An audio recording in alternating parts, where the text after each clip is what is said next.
नमस्कार साथियों, आप सभी का स्वागत है। तो साथियों, आप सभी को पता है कि जैसे कि आपका नोटिफिकेशन आ चुका है मध्य प्रदेश ट्रेनिंग ऑफिसर का 8 अगस्त को, 9 अगस्त से साथियों इसके फॉर्म भरना फिलअप हो चुके हैं। ठीक है, तो चलिए साथियों, इसको जो प्रीवियस ईयर के पेपर हुए थे कैसे हुए थे, क्या क्या क्वेश्चन आए थे, तो साथियों इसका सिलेबस एक बार आप देख लेना। इसका मैं डाल चुका हूँ सिलेबस साथियों। ठीक है, तो साथियों इसमें जो क्वेश्चन आए थे साथियों, आप सबको पता है कि अपना 75 टेक्निकल है, नॉन टेक का 25 है। ठीक है, तो चलिए साथियों, बहुत ही इंपॉर्टेंट एग्जाम है यार, और बहुत ही अच्छे एग्जाम है। ठीक है, तो चलिए स्टार्ट करते। तो देखिए साथियों, इसमें पश्चिम पश्चिम क्वेश्चन, सॉरी 25 क्वेश्चन दिए हुए हैं, ये आप कर लेना। इसमें हम चलते हैं टेक्निकल क्वेश्चन पर। ठीक है, तो देखिए साथियों, टेक्निकल क्वेश्चन स्टार्ट होते हैं अपने 26 नंबर से। ये सब अपने नॉन टेक के क्वेश्चन है। ठीक है, अपन चलते हैं टेक्निकल वाले इलेक्ट्रिशियन थ्योरी पे। ठीक है, तो इलेक्ट्रिशियन थ्योरी आ जाओ आ जाओ आ जाओ, इलेक्ट्रिशियन थ्योरी। हाँ, तो क्वेश्चन का, हाँ देखिए साथियों, ये 25वां नंबर किस दर से, ये अपना नॉन टेक का 26वां क्वेश्चन। देखिए साथियों, जैसे कि आप इसमें देख पा रहे साथियों, अपना क्वेश्चन आ गया 26वें नंबर का। विद्युत में कितने प्रकार की सर्विस लाइनें होती है? विद्युत में कितने प्रकार की सर्विस लाइनें होती है साथियों, आप सभी को पता होगा, 2 प्रकार की इन्होंने आंसर किया हुआ है। ठीक है,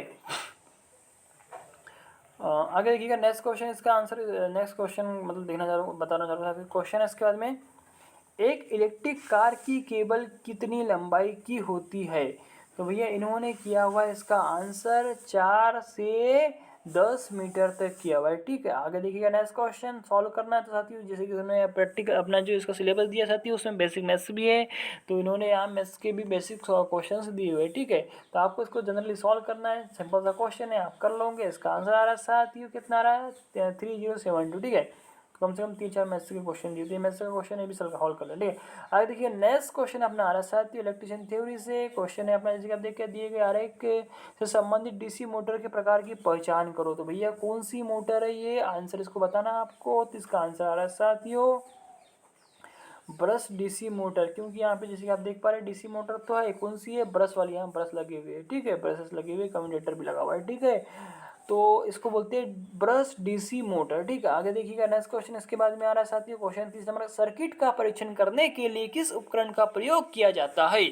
सर्किट का परीक्षण करना है तो सिंपल सी बात है, डिजिटल मल्टीमीटर को भी यूज कर लेंगे, कोई बड़ी बात नहीं है। ठीक है, आगे देखिए नेक्स्ट क्वेश्चन, जो डीओएल स्टार्टर था, डायरेक्ट ऑनलाइन स्टार्टर, उसका प्रयोग कितने एचपी तक की मोटरों को यूज करने के लिए किया जाता है? तो इसमें दिया हुआ है साथियों, आंसर ए ही है, 0.5 से मतलब 0.5 से 7.5 एचपी तक की मोटरों को चलाने के लिए उसका यूज़ किया जाता है। ठीक है, डायरेक्ट ऑनलाइन स्टार्टर उसको बोलते हैं, फुल फॉर्म उसका होता है डायरेक्ट ऑनलाइन स्टार्टर। ठीक है, डीओएल स्टार्टर का। नेक्स्ट क्वेश्चन है साथियों, जैसे आप देख पा रहे हैं, नीले रंग की पृष्ठभूमि पर एक सफेद प्रतीक मौजूद होने पर सुरक्षा चिन्ह की श्रेणी की पहचान करो। तो उसको हम बोलते हैं भैया, देखिए पहला क्या होता है अपना, एक निषेधात्मक प्रोहिबिटिव, सेकंड क्या होता है साथियों, मैंडेटरी मतलब कि अनिवार्य। तो जो नीले रंग का होता है उसको हम क्या बोलते हैं साथियों, मैंडेटरी, तो इसको बोलेंगे अनिवार्य। तो इसका आंसर क्या जाएगा, बी। इसका आंसर क्या है साथियों, सत्य है, मतलब कि सही है। ठीक है, मैंडेटरी इसका आंसर आएगा बी। हाँ, ये अनिवार्य। ठीक है, ये आगे देखिएगा नेक्स्ट क्वेश्चन है साथियों, इसके बाद में आ रहा है नेक्स्ट क्वेश्चन, इसके बाद में देखिए साथियों क्वेश्चन आ रहा है इसमें। हाँ देखिए, बिजली के उपकरण में लगी आग को बुझाने के लिए सबसे उपयुक्त तरीका क्या है? तो भैया देखिए, अपने पास में 4 क्लास रहती है, class A, class B, class C, class D. Class A बिजली अपना, क्लास ए में आएगा साथियों अपना लकड़ी कागज में लगी आग। क्लास बी आ जाएगा साथियों अपना डीजल पेट्रोल मिट्टी का तेल में लगी आग। क्लास सी आ जाएगा भैया एलपीजी लिक्विड पेट्रोलियम गैस। और क्लास डी आ जाएगा अपना साथियों विद्युत उपकरणों में लगी आग। तो क्वेश्चन है, बिजली के उपकरणों में लगी आग को बुझाने के लिए सबसे उपयुक्त तरीका क्या है? तो देखिए इसमें आप देखिए, क्लास ए में आपको पता है पानी का यूज होता है, क्लास बी में फोम टाइप का होता है, क्लास सी में ड्राई पाउडर होता है। अब यहाँ ऑप्शन ऐसा दिया, वाष्पशील तरल पदार्थ का उपयोग। अब ये आंसर भी इसका यही आएगा साथियों, ये ऑप्शन में यही एक आंसर जो इसको मैच कर सकता है, तो इसलिए इसका आंसर ये दिया हुआ है। ठीक है, यूज ऑफ वेपराइज लिक्विड दिया हुआ है। ठीक है, आगे देखिए नेक्स्ट क्वेश्चन, किस प्रकार के अग्निशामक में कांटे के आकार का नोजल होता है? तो साथियों आप सभी को पता होगा वो कौन सा होता है, ड्राई पाउडर इंस्टिंग्विशर, जो क्लास सी प्रकार की आग को बुझाने के लिए यूज किया जाता है। तो इसीलिए इसका आंसर क्या आ जाएगा साथियों, डी सी आ जाएगा, ड्राई पाउडर एक्सटिंग्विशर। ठीक है, आगे देखिएगा जो, और देखिए आपको मैं बाकी की बता देता हूँ। पानी से भरा हुआ बुझाने वाला जो होता है क्लास ए को बुझाएगा। क्लास बी में आएगा फोम टाइप झाग प्रकार का जो बोलते हैं। ठीक है, क्लास सी में आ जाएगा शुष्क पाउडर, और क्लास डी में क्या आ जाएगा साथियों, हेलान टाइप कार्बन टेट्राक्लोराइड CCl4, या फिर इसको बोलते हैं हेलान टाइप। ठीक है, आगे देखिएगा नेक्स्ट। इसके बाद में साथियों आपने कोई फिगर दिया हुआ है, इसका चित्र का नाम बताना। आप सबने देखा होगा जब आप प्रैक्टिकल किया होगा ITI वर्कशॉप में, तो भैया इसका यूज जरूर किया होगा, जिसको हम क्या बोलते हैं, मैलेट बोलते हैं, जो लकड़ी का बना हुआ होता है। ठीक है, आगे देखिएगा इसका आंसर दिया है साथियों, मैलेट। ठीक है, आगे देखिएगा नेक्स्ट क्वेश्चन इसके बाद में आ रहा है आपके इसमें, राष्ट्रीय विद्युत संहिता 2011 के भाग के निम्नलिखित में से कौन सा खंड आरेख अक्षर प्रतीकों और संदर्भ के रूप में उपयोग किए जाने वाले संकेतों के लिए ग्राफिकल प्रतीकों के बारे में जानकारी शामिल करता है। तो भैया ये नियम है, इसके अनुसार इसमें दिया हुआ धारा 3। ठीक है, याद करना पड़ेगा आपको। आगे देखिएगा नेक्स्ट क्वेश्चन, निम्नलिखित में से कौन सी फाइल केवल आधे गोल आकार के उसमें उपलब्ध रहती है, तो उसको बोलते हैं हम रास्प कट फाइल। जो फिटर वाला बंदा होगा उसको फटाक से याद आ जाएगा, पता ही उसको उसके बारे में, रास्प कट फाइल के बारे में। आगे देखिए नेक्स्ट क्वेश्चन आ रहा है इसके लिए। क्वेश्चन साथियों, निम्नलिखित में से कौन सा क्रॉस कट छेनी के उपयोग का वर्णन करता है, तो साथियों इसका पता होना चाहिए। जो फिटर वाला बंदे साथ इसको पता ही रहता है इसका आंसर, तो इसका आंसर देखिए, इनका उपयोग चाबियों को काटने के लिए किया जाता है। Class D is correct answer. आगे देखिए नेक्स्ट क्वेश्चन आ रहा है साथियों, क्वेश्चन आ रहा है, हथौड़े के निम्नलिखित में से किस भाग का उपयोग रिवेटिंग और बेंडिंग कार्य के लिए किया जाता है, तो भैया कौन करते हैं, इसको बोलते हैं हम पिन करता है ये सब काम, पिन, बी आंसर। ठीक है, आगे देखिएगा नेक्स्ट क्वेश्चन है, इसमें बोलना चाह रहा है किस प्रकार की छेनी को चित्र सी में दर्शाया गया है। अब ये जो चित्र सी में जो छेनी दी हुई है इसको बताना नाम क्या है, तो ठीक है, तो इसका इन्होंने आंसर किया साथियों। अब फिटर वाला बंदा उसको पता होगा, इसके बारे में छिद्रण छेनी बोलते हैं इसको। ठीक है, आगे देखिए नेक्स्ट क्वेश्चन में, किस प्रकार की सीट का व्यापक रूप से घरेलू बर्तन और प्रकाश उपकरणों के लिए प्रकाश उपकरणों के निर्माण में उपयोग किया जाता है, तो साथियों आप सभी को पता होना चाहिए इसका आंसर है साथियों एल्यूमिनियम सीट। क्वेश्चन बहुत अच्छा साथियों, किस प्रकार की सीट का व्यापक रूप से घरेलू बर्तन और प्रकाश उपकरणों को बनाने के लिए, तो भी एल्यूमिनियम सीट दिया हुआ इसका आंसर। ठीक है, आगे देखिएगा नेक्स्ट क्वेश्चन इसके बाद में, रिवेट की सेंक लंबाई निकालने का सूत्र क्या है, तो साथियों क्या है इसका दिया हुआ है 2t प्लस के 1/2d। ठीक है, आगे देखिएगा नेक्स्ट क्वेश्चन इसके बाद में, क्वेश्चन देखिए साथियों, फिटर भी सब मिक्स दिया हुआ है इसमें। ठीक है, क्वेश्चन आ रहा है, सिलेक्ट द करेक्ट ऑप्शन। ठीक है, सही विकल्प का चयन करें, तो साथियों इसका आंसर किया हुआ है ए, आंसर है 1 टेक। ठीक है, आगे देखिएगा नेक्स्ट क्वेश्चन इसके बाद में आ रहा है साथियों, निम्नलिखित में से किस पदार्थ के संयोजी कोष में 4 इलेक्ट्रॉन होते हैं, तो भैया वो होता है सिलिकॉन, जो क्या होता है सेमीकंडक्टर, ऐसा ही इसको लिखते हैं। जो सिलिकॉन होता है साथियों, जो सेमीकंडक्टर होता है, जो क्या होता है साथियों इलेक्ट्रॉनिक डिवाइसों में यूज़ किया जाता है। ठीक है, आगे देखिएगा नेक्स्ट क्वेश्चन है इसके बाद में साथियों, इसमें देखिए, और ये बता है साथियों, देखिए सिलिकॉन हो गया, उसके बाद में PVC का आपको फुल फॉर्म पूछ लेता है कई बार, पॉलीविनाइल क्लोराइड होता है। यूरेका साथियों आप सभी को पता है, हीटिंग एलिमेंट बनाने में इसका यूज़ किया जाता है। 60% निकल, 40% कॉपर होता है। और नाइक्रोम यहाँ पे दिया हुआ है साथियों, ये भी हीटिंग एलिमेंट बनाने में इसका यूज़ किया जाता है, यूरेका और नाइक्रोम धातुओं का। नाइक्रोम होता है साथियों 80% निकिल Ni, और क्या होता है साथियों 20% Cr, मतलब कि क्रोमियम। ये मिश्र धातु है, इसका यूज साथियों हीटिंग एलिमेंट बनाने में किया जाता है। ठीक है, आगे देखिएगा नेक्स्ट क्वेश्चन, निम्नलिखित में से विद्युत धारा के किस प्रभाव का उपयोग फ्लोरोसेंट ट्यूब में किया जाता है, तो भैया जैसे कि आप सबको पता है विद्युत धारा के 4-5 प्रकार होते हैं, मैग्नेटिक इफेक्ट, रासायनिक इफेक्ट, हीटिंग इफेक्ट।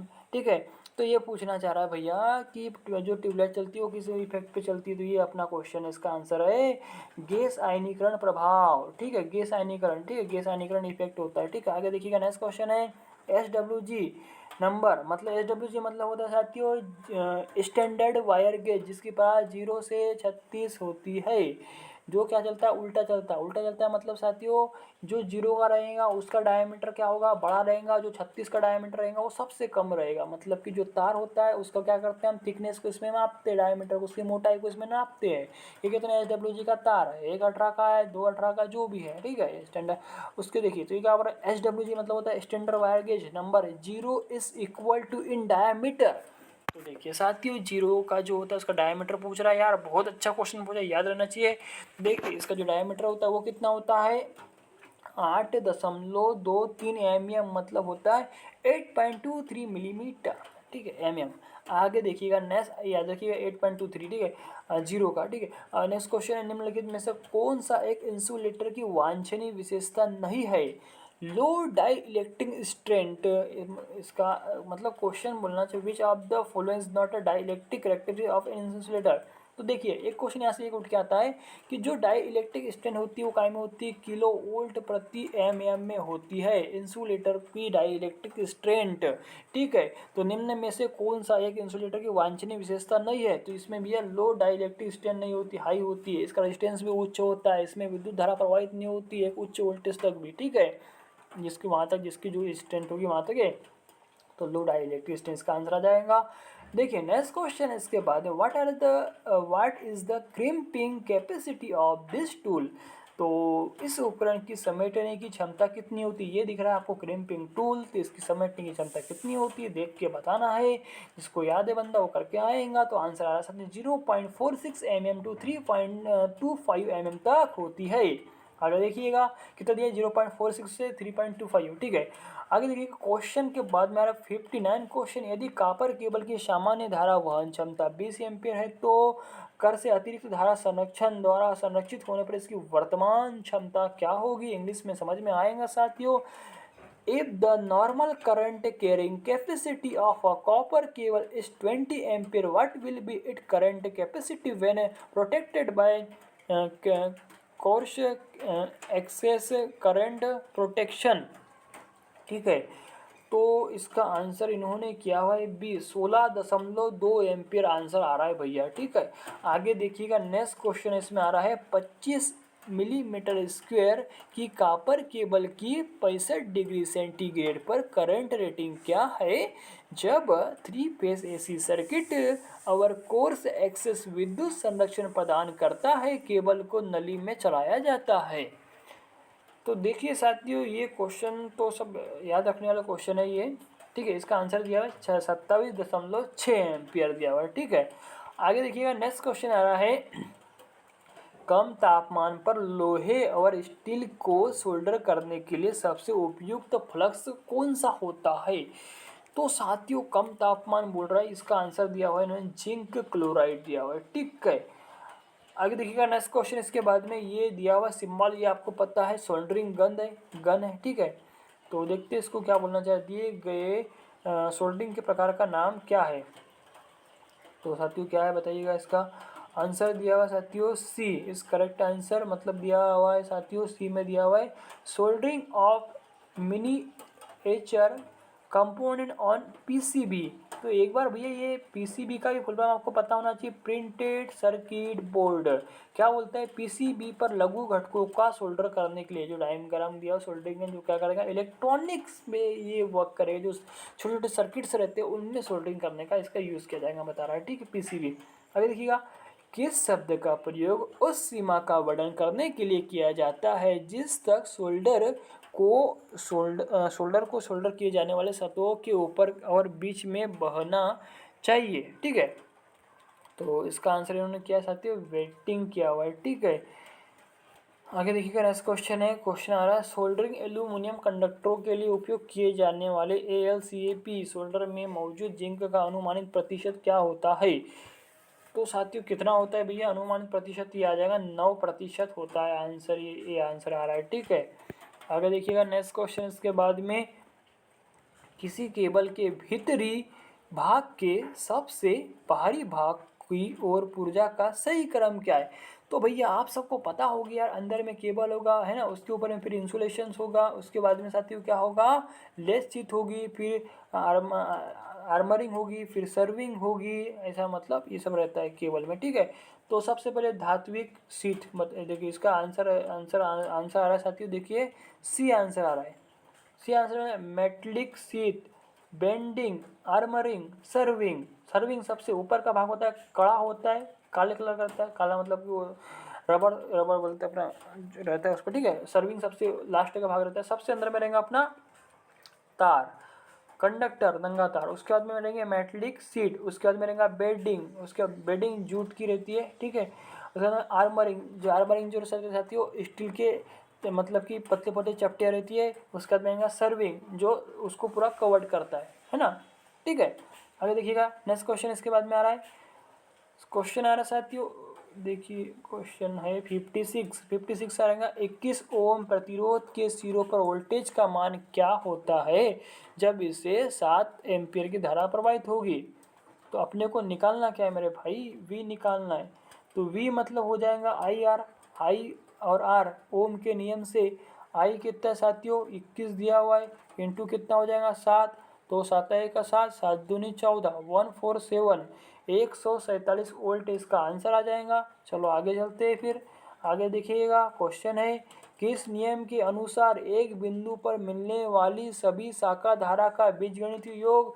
तो भैया एक महान वैज्ञानिक थे जिनका नाम था किरचॉफ, जिन्होंने दिया था संगम, एक कोई संगम है, बिंदु है, संगम से आने वाली, संगम पर आने वाली, संगम पर आने वाली, संगम नोड जिसको बोलते से जाने वाली धारा का आई क्या बोलते हैं बीजगणितीय योग क्या होता है, शून्य होता है। तो कौन से वैज्ञानिक थे भैया, किरचॉफ का फर्स्ट लॉ था, और एक किरचॉफ का दूसरा लॉ होता है वोल्टेज वाला नियम होता है। तो किरचॉफ का क्या बोला, किस नियम के अनुसार एक बिंदु पर मिलने वाली सभी शाखा धाराओं का बीजगणितीय योग क्या होता है, शून्य होता है। तो ए इज करेक्ट आंसर, और सेकंड क्या होता है, वोल्टेज लॉ होता है इसका, ठीक है।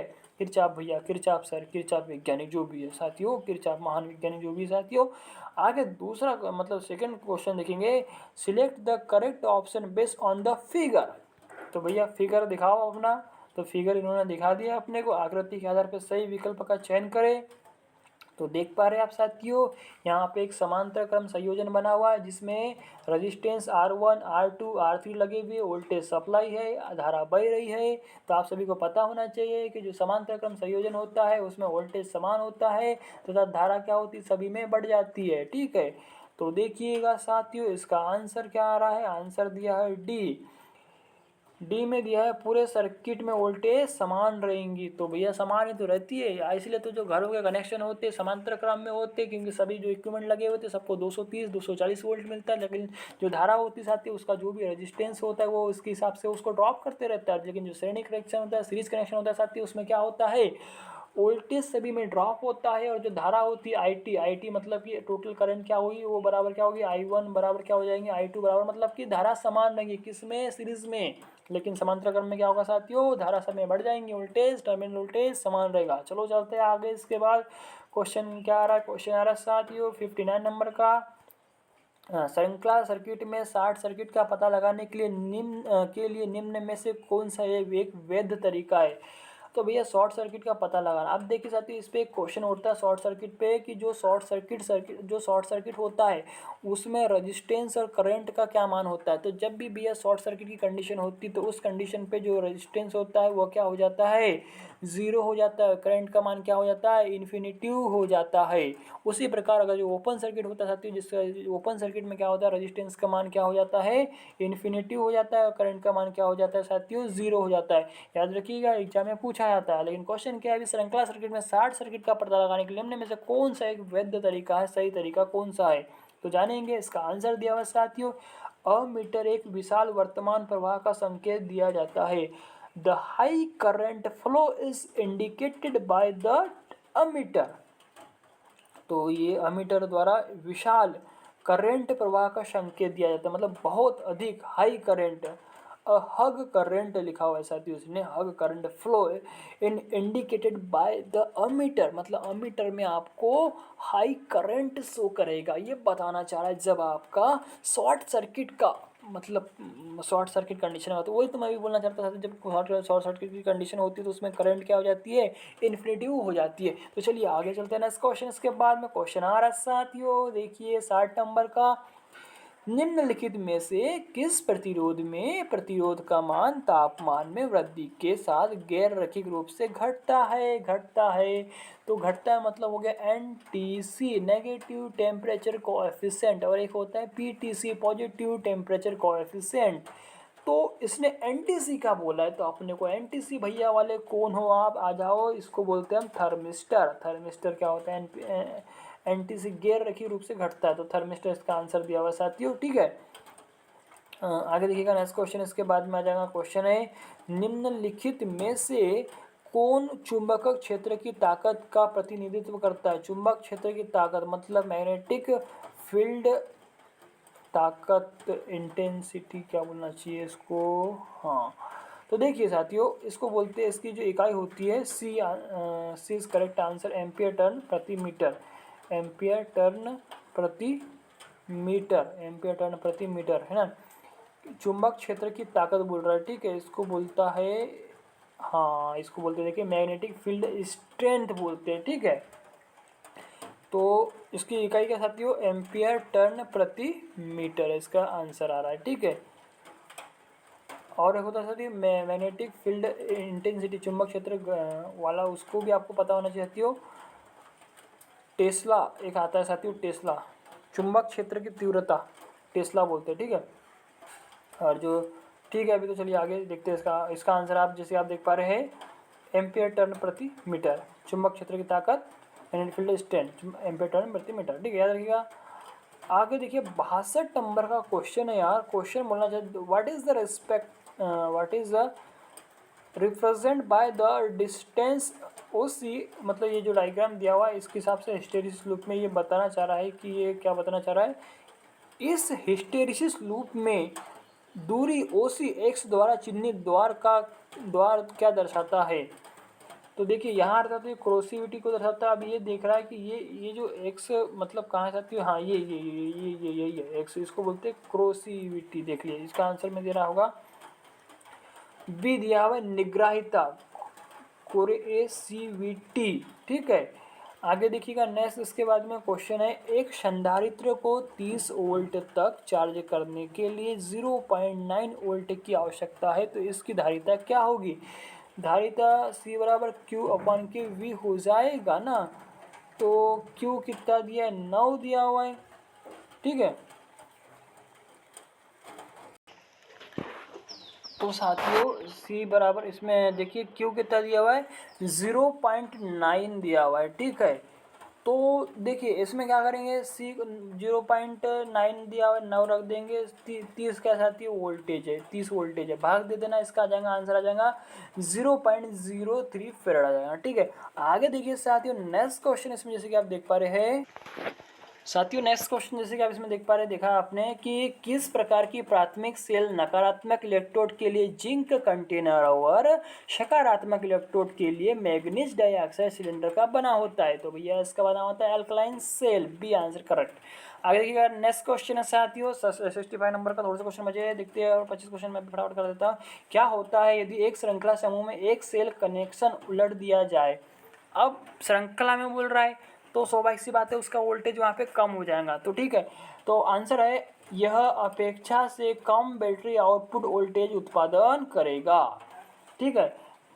आगे देखिएगा साथियों नेक्स्ट क्वेश्चन, इसके बाद में ट्रिकल चार्ज क्या होता है। तो बहुत ही अच्छा साथियों, बैटरी को कम धारा प्रवाह पे चार्ज करना लंबे समय तक ट्रिकल चार्जिंग कहलाता है।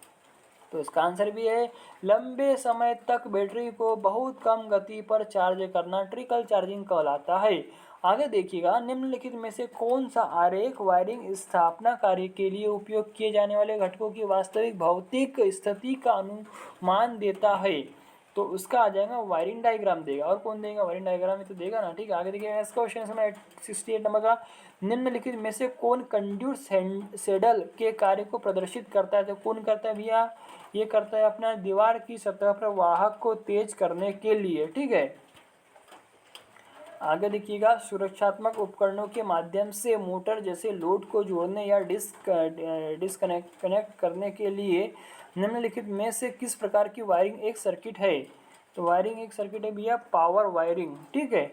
पावर वायरिंग एक सर्किट है, मतलब देख क्वेश्चन बोल रहा है भैया जो मोटर का सर्किट होता है उसके लिए पावर वायरिंग लगती है। ये थोड़ा घुमा दिया क्वेश्चन, देख लेना समझ में आ गया होगा आपको, दो तीन पढ़ना समझ में आ जाएगा। ठीक है, आगे देखिए क्वेश्चन के बाद में साथियों क्वेश्चन आ रहा है इसके बाद में, देखिए इल्यूमिनेशन इज डिफाइंड, रोशनी को परिभाषित किया जाता है। रोशनी कौन सी रोशनी भैया, वाली रोशनी नहीं है ना, ये वाली रोशनी बोल रहा है। चमकदार प्रवाह गति इकाई क्षेत्र में एक सतह पर लंबवत पहुंचता है। ठीक है, आगे देखिएगा नेक्स्ट इसके बाद में 71 नंबर क्वेश्चन, नम और संचारक वातावरण में किस प्रकार के परावर्तक रिफ्लेक्टर का उपयोग किया जाता है। तो इसमें आ जाएगा डिस्पेर्सिव टाइप का आ जाएगा। ठीक है, आगे इल्यूमिनेशन से है, पढ़िएगा समझ आ जाएगा वहाँ पे। आगे देखिए क्वेश्चन इसके बाद में दिया हुआ 73 नंबर का, एक कम वाट क्षमता का लैंप उच्च वाट क्षमता के लैंप की तुलना में अधिक चमकीला होता है, क्यों। तो क्यों होता है भैया, क्योंकि इसका उच्च प्रतिरोध और उच्च वोल्टेज ड्रॉप होता है। ठीक है, आगे देखिएगा नेक्स्ट इसके बाद में क्वेश्चन है, क्वेश्चन आ रहा है साथियों, किस उपकरण के मानक का क्या अर्थ है। किसी उपकरण के मानक का क्या अर्थ है, जो ISI होता है, BIS होता है, ब्यूरो ऑफ इंडियन स्टैंडर्ड। ठीक है, ISO होता है इंटरनेशनल स्टैंडर्ड, ISO एक minute ISO international standard organisation, और एक होता है BIS bureau of Indian standard. ठीक है, तो देखिए इसका आंसर साथी, यह एक उपकरण को कैलिब्रेट करने के लिए उपयोग की जाने वाली सटीक ज्ञात मात्रा है। ठीक है, आगे देखिएगा नेक्स्ट क्वेश्चन इसके बाद में क्वेश्चन है कि मशीनों द्वारा उपयोग की जाने वाली धुलाई के प्रकार के बारे में निर्णय लेने के लिए मशीनों द्वारा उपयोग की जाने वाली निम्नलिखित तकनीकों में से कौन सी तकनीक माइक्रो प्रोसेसर का प्रयोग करती है। तो भैया इसमें अब आंसर दिया हुआ है न्यूरोफजियोलॉजिक तकनीक। ठीक है, आगे देखिएगा नेक्स्ट क्वेश्चन इसके बाद में, गीजर का उपयोग करते समय गर्म पानी में भाप के उत्पादन निम्नलिखित में से कौन सा संभावित कारण हो सकता है। तो साथियों इसका आंसर दिया हुआ ग्राउंडेड हीटिंग एलिमेंट। ठीक है, ये आंसर ग्राउंडेड हीटिंग एलिमेंट इसका आंसर दिया है, मतलब कि जो अपना हीटिंग एलिमेंट है वो क्या ग्राउंडेड है, इसलिए वो भाप निकाल रहा है, ऐसा बोलना चाह रहा है। ठीक है, आगे देखिएगा नेक्स्ट क्वेश्चन है, यदि जब भी चालक या परिपथ से जुड़ने वाले फ्लक्स में परिवर्तन होता है तो किस प्रकार का बल प्रेरित होगा। तो देखिए साथियों बहुत अच्छा क्वेश्चन है, मैग्नेट चैप्टर से क्वेश्चन है, जब किसी चालक परिपथ में जुड़ने वाले फ्लक्स में परिवर्तन होता है तो आप सभी को पता होगा कि जो भैया फैराडे का जो इलेक्ट्रोमैग्नेटिक जो फैराडे का लॉ है कि जब किसी चालक को चुंबकीय क्षेत्र में घुमाया जाता है तो उसमें क्या होता है, परिवर्ती प्रकार का विद्युत वाहक बल उत्पन्न हो जाता है, उसको क्या बोलते हैं, मैग्नेटिक सर्किट बोलते हैं। तो देखिए इसका आंसर आ जाएगा ए, इलेक्ट्रोमैग्नेटिक फोर्स बोलेंगे यहाँ पे, विद्युत चुंबकीय बल है ना। ठीक है, आगे देखिएगा नेक्स्ट क्वेश्चन आ रहा है, फ्लेमिंग के अनुसार दाहिने हाथ की तर्जनी किसको इशारा करती है। तो फ्लेमिंग का लेफ्ट हैंड रूल, फ्लेमिंग का राइट हैंड रूल, वो क्या होता है ये पूछना चाह रहा है। तो यहाँ पे दिया हुआ राइट हैंड रूल में जो होता है फ्लेमिंग की तर्जनी जो होती है साथियों, according to the Fleming right hand rule for the four finger तर्जनी, ठीक है, क्या करती भैया, वो चुंबकीय प्रवाह की दिशा, direction of the magnetic flux. ठीक है, और जो थंब होता है मोशन को दर्शाता है। ठीक है, थंब कंडक्टर की। ठीक है, आगे देखिएगा, आगे आगे कौन है भैया, ये बैठा हुआ है यहाँ पे 78 नंबर का, उस बाहरी फ्रेम का नाम क्या है जो डंडे को सहारा देता है और पूरे तंत्र के लिए एक सुरक्षा कवच के रूप में कार्य करता है।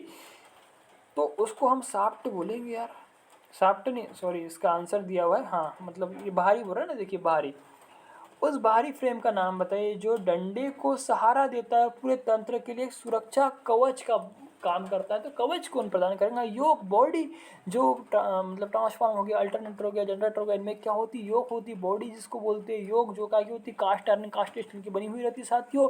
बॉडी बाहरी भाग होता है जो एक मैग्नेटिकली जो अपने साथियों जनरेटर मोटर होते हैं उनमें बॉडी क्या काम करती है, और एक दूसरा काम भी करती है जो क्या करती है, लो मतलब जो आर्मेचर उनको सबको क्या करती है, लो रिलक्टेंस पाथ तथा मैग्नेटिकली मतलब साथियों बहुत अच्छा पाथ प्रदान करती है।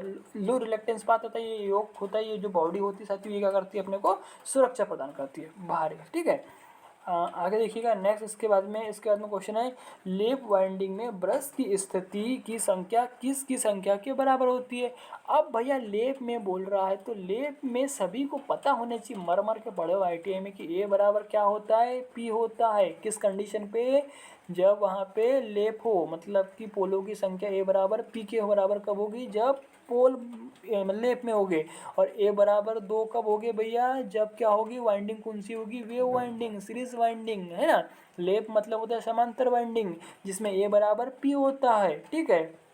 लेप वाइंडिंग में ब्रश की स्थिति की संख्या किसकी संख्या के बराबर होती है।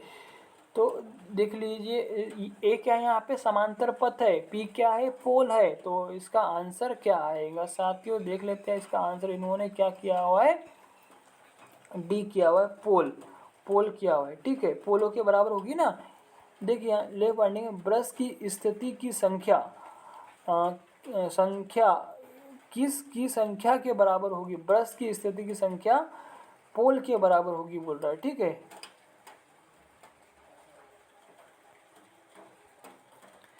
ठीक है साथियों, आगे देखिएगा नेक्स्ट क्वेश्चन। इसके बाद में क्वेश्चन आ रहा है अपना, DC 4 पोल लेब। अब 4 पोल लेप आ गया भैया, इसका मतलब 4 पोल यहाँ रहे चाहे 8 पोल रहे, उसने लेप बोल दिया मतलब वो ख़त्म हो जाएगा। मतलब मतलब देखिए इसमें क्या होता है साथियों, ए बराबर पी होता है, तो ये देखिए इसमें जो फॉर्मूला रहता है चलिए वो कट जाएगा, ठीक है। हाँ तो देखिए DC 4 पोल लेप वाउंड मशीन में एक कंडक्टर का प्रतिरोध 0.2 ओम तथा 24 कंडक्टर है। आर्मेचर प्रतिरोध की गणना करो बोल रहा है, तो प्रतिरोध कितना आ जा रहा है साथियों, इसका आंसर है 0.3 ओम हो जा रहा है, ठीक है। ठीक है, आगे देखिएगा साथियों, इसके बाद में क्वेश्चन, हाँ क्वेश्चन आ रहा है आगे। क्वेश्चन है साथियों, निम्नलिखित में से कौन सा अवशिष्ट चुंबकत्व के नुकसान का कारण नहीं है। Which one of the following is not reason of the loss of radial magnetism, ठीक है। तो इसका आंसर दिया हुआ साथियों ए, जनरेटर लंबे समय से चल रहा है। निम्नलिखित में से कौन सा अवशिष्ट चुंबकत्व के नुकसान का कारण नहीं है कि जनरेटर लंबे समय तक चल रहा है, ठीक है। आगे देखिए साथियों नेक्स्ट, इसका 82 नंबर, कार्य करने के लिए जो बल आघूर्ण उत्पन्न होता है उसके खाली किस रूप में जाना जाता है। तो भैया हम किस रूप में जानते हैं उसको, आप सभी को पता होगा, शाफ्ट बल आघूर्ण, शाफ्ट टॉर्क बोलते हैं जो शाफ्ट से उत्पन्न होता है, ठीक है। आगे देखिए साथियों नेक्स्ट क्वेश्चन, इसके बाद में बैक EMF को बदलकर DC मोटर की गति को किस विधि से नियंत्रित किया जा सकता है। तो इसका आंसर है साथियों डी, आर्मेचर नियंत्रण विधि से किया जा सकता है, सभी को पता है, बहुत अच्छा क्वेश्चन है, कई बार एग्जाम में आ चुका है। निम्नलिखित में से कौन सा उपकरण एक निश्चित आवृत्ति और वोल्टेज को एक समायोजन आवृत्ति और AC वोल्टेज स्रोत में परिवर्तित करने के लिए उपयोग नहीं किया जाता। VFD करते वेरिएबल फ्रिक्वेंसी ड्राइव होता है। तो इसका आंसर देखिए साथियों, बोलना चाह रहा है DC कन्वर्टर ड्राइव, इसका आंसर आ जाएगा सी, DC कन्वर्टर ड्राइव, ठीक है। आगे देखिए नेक्स्ट क्वेश्चन, इसके बाद में ये जो सिंबल दिया हुआ साथियों किसका है, ये स्विच है, ये P लिखा है मतलब कि प्रेशर स्विच हो जाएगा, ठीक है। तो देखिए इसका आंसर आ जाएगा, हाँ इसका आंसर है सी, प्रेशर स्विच। आगे देखिएगा नेक्स्ट क्वेश्चन, ये भैया सिंबल दिया हुआ काय का दिया हुआ है भैया, अभी जनरली स्टार्टर का सिंबल रहता है, ठीक है, लेकिन यहाँ पे एक ये देखिए और एक दिया हुआ है तंत्र में, इसका मतलब क्या है भैया, रजिस्टर है। रजिस्टर मतलब होता है प्रतिरोधक, ठीक है। प्रतिरोधक का डेफिनेशन होता है साथियों, जब किसी पुर्जे को या अंश के भाग को निश्चित मान का रेजिस्टेंस प्रदर्शित करने के लिए भाग का रूप दे दिया जाता है, अंश का रूप दे दिया जाता है, उसको बोलते हैं रजिस्टर प्रतिरोधक, ठीक है। देखिए इसका बाद में इसका प्रतीक दर्शाता है, तो इसमें दिया रियोस्टेटिक स्टार्टर, इसका आंसर आ जाएगा, ठीक है, रियोस्टेटिक स्टार्टर, ठीक है। आगे देखिएगा साथियों, एक क्वेश्चन दिया हुआ है, एक 3 page 400 volt 50 hertz delta connected induction motor power factor के साथ 140 एम्पियर की लाइन करंट खींचती है तथा 0.8 का और 100 मीट्रिक HP का आउटपुट देती है, दक्षता की गणना करो। तो भैया इसमें आउटपुट इनपुट मतलब दक्षता वाला वो लगेगा, और उसके बाद इसका मतलब जो सूत्र है वो लग जाएगा साथियों, तो इसका आंसर आ जाएगा अपना आंसर आ जाएगा 94.7। निकाल के देखिएगा, निकल जाएगा। ठीक है, आगे देखिएगा नेक्स्ट क्वेश्चन। इसके बाद में साथियों क्वेश्चन आ रहा है, किस एक महत्वपूर्ण पहलू पर डीसी और एसी जनरेटर समान रहते हैं, मतलब कौन सी कंडीशन पे? तो साथियों इसका आंसर है दोनों आर्मेचर कंडक्टरों को वैकल्पिक ईएमएफ उत्पन्न करते हैं तब। ठीक है, आगे देखिएगा नेक्स्ट क्वेश्चन साथियों, कि चिकना बेलनाकार प्रकार और गैर मुख्य पोल प्रकार है। तो साथियों इसका आंसर है डी, मुख्य पोल प्रकार और चिकना बेलनाकार प्रकार। ठीक है, आगे देखिएगा नेक्स्ट क्वेश्चन है, किस अल्टरनेटर में एक घटना है जो भार में निरंतर उतार चढ़ाव के कारण होती है? तो भैया उसको हंटिंग डोज बोलते हैं। ठीक है, बहुत ही पता है, सिंक्रोनस मशीन मोटर में भी होता है हंटिंग डोज। ठीक है, हंटिंग बोलते हैं। आगे देखिए नेक्स्ट क्वेश्चन है, 40 स्टेटर स्लॉट वाली वाइंडिंग के लिए पिच फैक्टर की गणना करें जिसमें 1 से 8 तक के कॉइल स्पैन वाले 4 पोल होते हैं। तो भैया कौन से होते हैं भैया बताओ यार। इसका आंसर आएगा 0.89 दिया हुआ है। ठीक है, आगे देखिएगा नेक्स्ट क्वेश्चन। इसके बाद में 92 नंबर का, एक वह स्टेशन बस बार में अल्टरनेटर को जोड़ने वाले स्विच को बंद करने के लिए सही समय का निर्धारण करने के लिए किस विधि का प्रयोग किया जाता है? तो साथियों इसमें किस विधि का प्रयोग किया जाता है? तो उसको बोलते हैं सिंक्रोस्कोप बोलते हैं। ठीक है, आगे देखिएगा नेक्स्ट क्वेश्चन है, आंतरिक ग्रोलर विधि, वोल्टेज ड्रॉप टेस्ट और ओम मीटर विधि का उपयोग का पता लगाने के लिए किया जाता है। तो वो भैया उसको बोलेंगे शॉर्ट सर्किट दोष को पता लगाने के लिए किया जाता है। किसका? आंतरिक ग्रोलर विधि, वोल्टेज ड्रॉप टेस्ट और ओम मीटर विधि का प्रयोग शॉर्ट सर्किट को पता लगाने के लिए किया जाता है। ये आंसर इसका करेक्ट है। आगे देखिएगा नेक्स्ट, इसके बाद में कौन सा 95 नंबर का, श्रृंखला में जुड़े कई घुमावों को क्या कहा जाता है? कई घुमावों को क्या कहा जाता है साथियों? देखेंगे, उसको बोलेंगे अपन वाइंडिंग बोलेंगे यार, और क्या बोलेंगे, सॉरी, कई घुमावों को बोल रहा है इसलिए इसको बोलेंगे साथियों कॉइल बोल देंगे। सी इज आंसर करेक्ट। ठीक है, श्रृंखला मतलब होता है श्रेणी में जुड़े कई घुमावों को कॉइल कहा जाता है। ठीक है, आगे देखिएगा नेक्स्ट क्वेश्चन। हाँ, ये बोल रहा है ये क्या का डायग्राम है? तो भैया 3 फेज डायग्राम होता है, आपको पता है इंडिया में RYB, 3 phase red yellow blue, और एक चलता है इनके हाथ में आधा, कौन बोलते हैं उसको भैया? न्यूट्रल जो क्या होता है काले कलर का रहता है, एन से प्रदर्शित करते हैं। नीचे दिए गए 3 चरणों के लिए अनुक्रम क्या होता है? तो भैया ये RYB होता है इंडिया में, आप सबको पता है। नेक्स्ट क्वेश्चन देखेंगे, क्वेश्चन आ रहा है, अल्टरनेटर की आवृत्ति, गति और ध्रुवों की बीच संबंध। अरे बड़े बहुत अच्छा क्वेश्चन है साथियों। NS देखिए, इसका हम ऑलरेडी ITM बहुत बार लिखता था मैं। NS बराबर क्या होता है? 120F/K होता है, लेकिन इन्होंने किसके बीच पूछा भैया? अल्टरनेटर की आवृत्ति बोला है, तो F बराबर क्या हो जाएगा साथियों? आप सभी को पता है F जब इधर आ जाएगा तो क्या हो जाएगा साथियों? P ऊपर चल जाएगा। देखिए तो क्या हो जाएगा? P ऊपर चल जाएगा, तो इसका आंसर जाएगा PN/K 120 हो जाएगा ना। ये D वाला सही है, करेक्ट है। ठीक है, आगे देखिएगा साथियों, ये स्टेपर मोटर की मोटर संरचना चित्र में दी गई है। स्टेपर मोटर के प्रकार को पहचानो। तो भैया ये क्या है? अपनी हिस्टेरिसिस मोटर है, और इसको क्या बोलते हैं हम लोग? इसका आंसर आ जाएगा बी दिया हुआ है, वेरिएबल रिलक्टेंस स्टेपर मोटर दिया हुआ है इसका आंसर। ठीक है, जो एक सिंक्रोनस मोटर का प्रकार है। ठीक है, आगे देखिएगा नेक्स्ट क्वेश्चन 98 नंबर का, किस प्रकार का पदार्थ सूर्य के प्रकाश को विद्युत में परिवर्तित करेगा? बहुत ही सरल, बहुत ही अच्छा क्वेश्चन है, तो इसको पता है साथ ही आपको, फोटोवोल्टाइक सेल PD बोलते हैं जिसको। ठीक है, नेक्स्ट क्वेश्चन देखिएगा, क्वेश्चन आ रहा है सोलर सिस्टम से सोलर पैनल के प्रकार की पहचान करो। तो जो डायग्राम दिया हुआ है कौन से प्रकार का है? तो आपको पता होना चाहिए। इसका जो आंसर है साथियों सी है, मोनोक्रिस्टलाइन सोलर पैनल। याद रखिएगा, मोनोक्रिस्टलाइन सोलर पैनल के नाम से इसको जाना जाता है। ठीक है, आगे देखिएगा नेक्स्ट क्वेश्चन 100 नंबर का, नरम ग्रेफाइट ब्रश के लिए अधिकतम वर्तमान घनत्व क्या होता है? तो भैया कौन सा होता है यार? D दिया हुआ है, इसको तो याद रखना पड़ेगा। 9 से 9.5 A/K सेंटीमीटर का स्क्वायर दिया हुआ है। ठीक है, तो साथ ही इसके बाद में नेक्स्ट कौन सा दिया? हाँ, सेकंड शिफ्ट का पेपर है, जो इसके बाद में मैं करा दूंगा। तो साथ ही वीडियो अच्छा लगा लाइक शेयर करें यार, एकदम जम के पढ़ाई करें, मोहब्बत से पढ़ाई करें। पेपर जरूर निकलेगा, 16 पोस्ट है। अब उसमें देखिए कोई 16 मतलब टोटल, सॉरी 60 पोस्ट है टोटल। ठीक है, तो देखिए साथी वैकेंसी भी आ चुकी है, फॉर्म भी फिलअप करना स्टार्ट हो चुका है। आप भरिए फॉर्म, तैयारी करिए। जिसका दिमाग और जिसका सक्सेस और जिसका किस्मत होगा 100% वो बनेगा ट्रेनिंग ऑफिसर, प्रशिक्षण अधिकारी और ITM पढ़ाएगा। तो साथियों आप सभी को प्यार, धन्यवाद। हंसते रहे, मुस्कुराते रहे और तैयारी करते रहे।